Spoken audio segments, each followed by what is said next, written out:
Dans notre pays, le VIH existe bel et bien à Mayotte.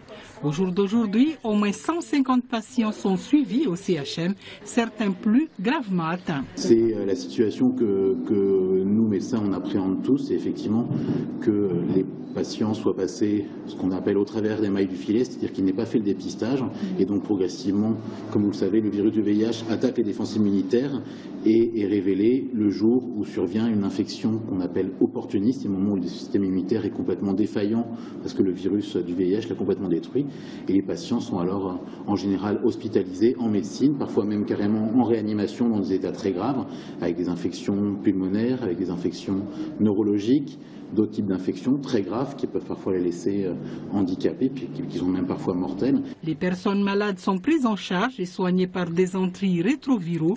Depuis le début de l'épidémie, dans les années 80, 300 patients ont été recensés. Il y a eu de nombreux morts par manque de médicaments. Actuellement, seulement quelques décès ont été enregistrés.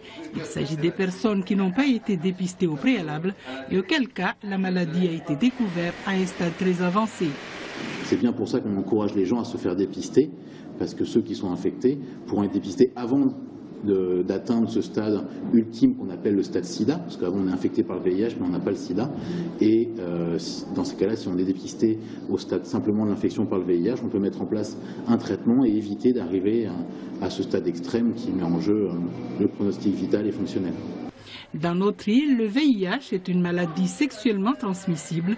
Les personnes qui l'attrapent sont celles en âge d'avoir des rapports sexuels entre 20 et 40 ans. Il y a aussi des gens plus âgés qui ont été infectés plus tôt. Également des cas de transmission materno-fétale, c'est-à-dire de la mère à l'enfant, d'où le dépistage systématique des femmes enceintes. En 2012, 11 femmes enceintes ont été diagnostiquées séropositives. À quelques jours de la journée mondiale de lutte contre le sida, les autorités sanitaires de l'île n'ont qu'un message, se faire dépister parce qu'on peut avoir le sida sans le savoir.